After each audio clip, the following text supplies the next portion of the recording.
ओडिशा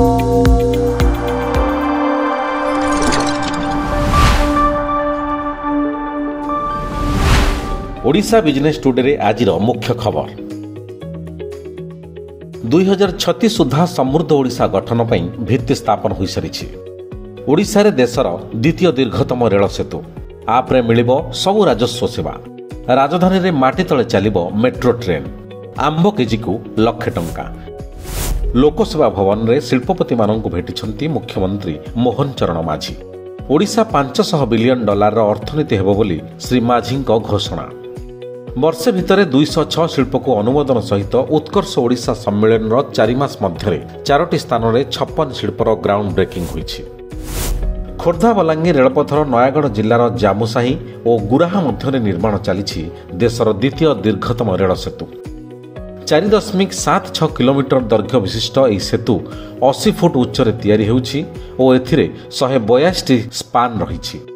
2026 अगस्त सुधा यह सेतु कार्यकारी हेबो और यह उपरे भिस्टाडोम ट्रेन चलाइबाकू रेल मंत्रालय योजना करुछि। राजस्व सेवा संपर्कित कार्य पई आउ राजस्व निरीक्षक किंबा तहसील कार्यालय को जीवाकू पड़िबो नाही। खूब शीघ्र सब राजस्व सेवा गोटे मोबाइल आप रे उपलब्ध हेबो बोली राजस्व मंत्री सुरेश पुजारी सूचना। यह द्वारा विभिन्न प्रमाणपत्र ऑनलाइन रे घरे बसी डाउनलोड होई परिबो। पुणी बदलिला निष्पत्ति एलिवेटेड कॉरिडोर रे गड़िबनी मेट्रो ट्रेन। राजधानी सौंदर्य रक्षा पई माटी तले मेट्रो चलिबो और एथिपई नगर उन्नयन विभाग सानी सर्वेक्षण मार्ग और नक्शा प्रस्तुत करियो बोली पूर्त मंत्री घोषणा। विजु पट्टनायक विमान बंदर त्रिशूलिया पर्यंत 26 किलोमीटर मेट्रो ट्रेन चलाचल पई राज्य सरकार योजना रही। नवरंगपुर जिला नंदाहांडी ब्लॉक डेंगातोटागुड़ा ग्रामर युव चाषी सुधांशु पाढ़ी फार्म रे फलुछि एही विरल आंब। अंतर्जातीय बाजार रे एहार किलोग्राम प्रति मूल्य 1,00,000 रु 2 लाख टंका पर्यंत रही।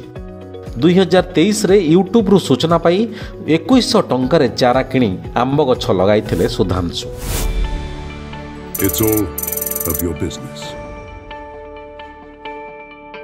Business breaking.